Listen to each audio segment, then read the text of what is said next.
this over multiple classes.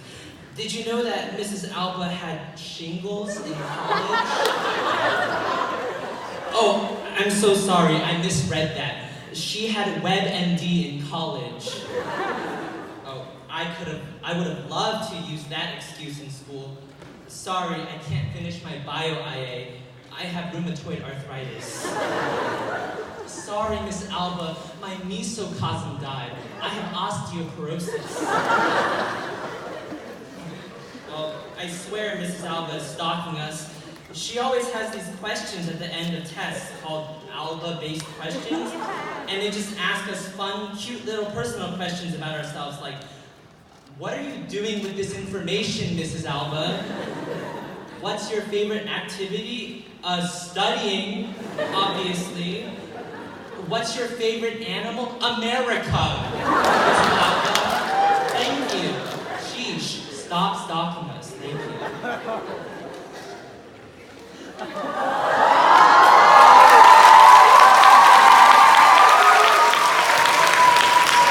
Dr. Sparks.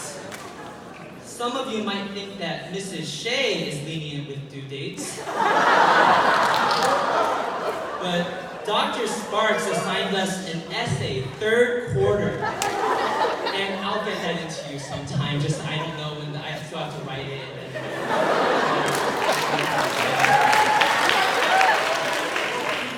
Some of you don't know how smart Dr. Sparks is.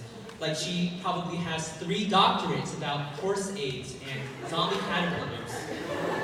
And she expects us to use NIH software to write this essay. Like, I've used any more complicated technology than Snapchat.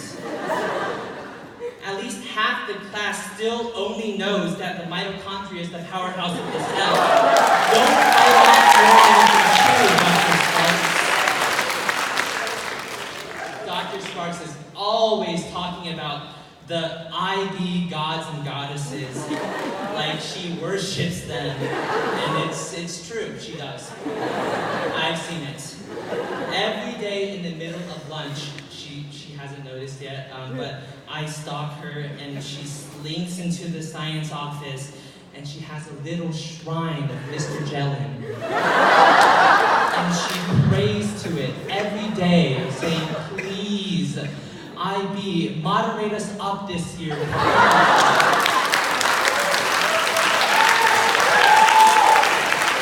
Then she takes all of our unit tests and she sacrifices and burns them to Mr. Jellin because she sure isn't grading them. No, she's not. She'll give us a grade a couple months later by divining numbers from the ashes of our unit tests.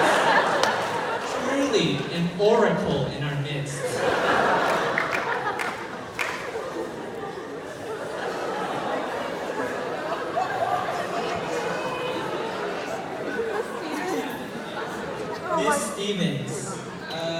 Miss Stevens, thank you for teaching us biology in freshman year. As little freshmen, we were so anxious about getting an A in English that we confused all our bio and English notes. I think I wrote a commentary about mitosis, or Menelaus, I can't remember. Mr. Getz, it is going to be so hard for all us seniors to say bye to you. But you must already have experience with all the people dropping out of physics for environment.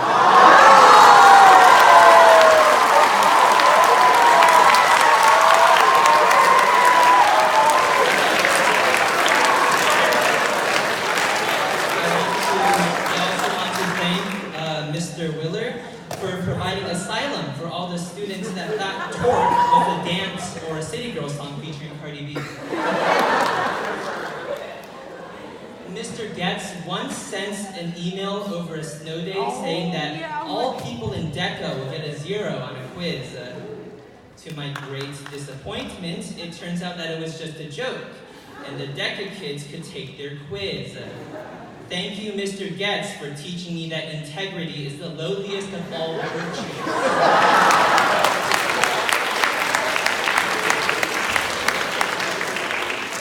I wish you gave them a 0 on that quiz to teach them that skipping school to go to Disneyland is not a club.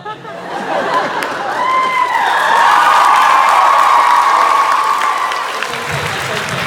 I understand. I'm pretty sure the E in E3 stands for entrepreneurship.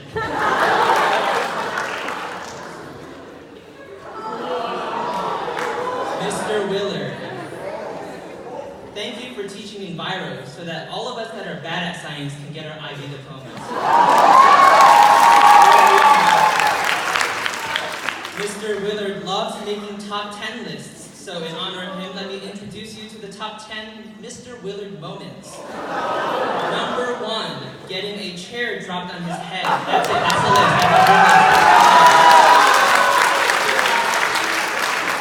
So the story goes that once Bilal was stacking stools to catapult a marble onto a target, but then he accidentally let go of the stools and one hit Mr. Willard while he was picking up the target. It's fine, Mr. Willard.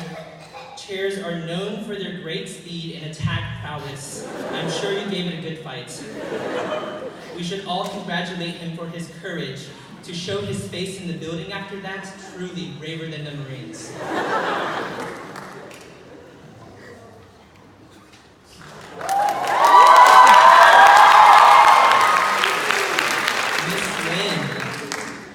Miss Lynn is the proud teacher of RM's 3 HL chemistry students.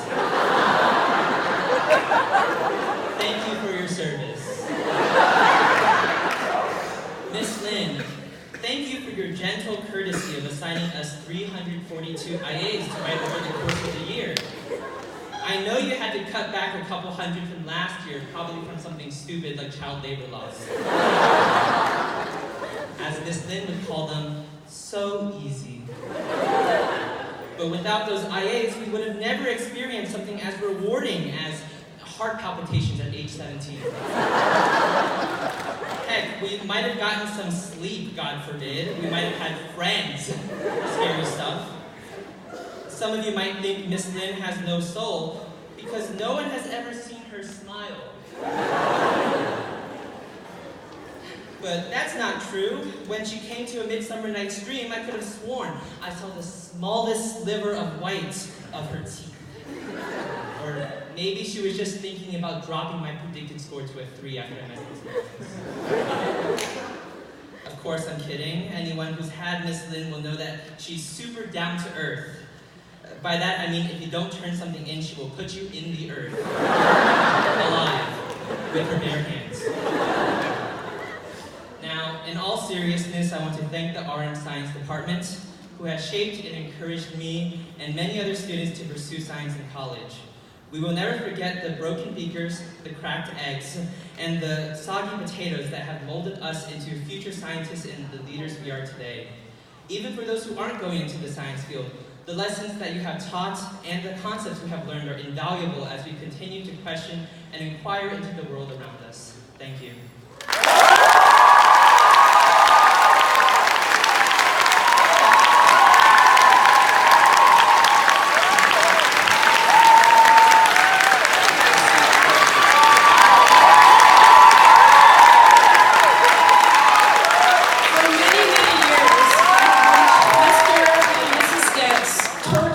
Children by popping into their classes, putting on wigs, and pretending to be Claudius and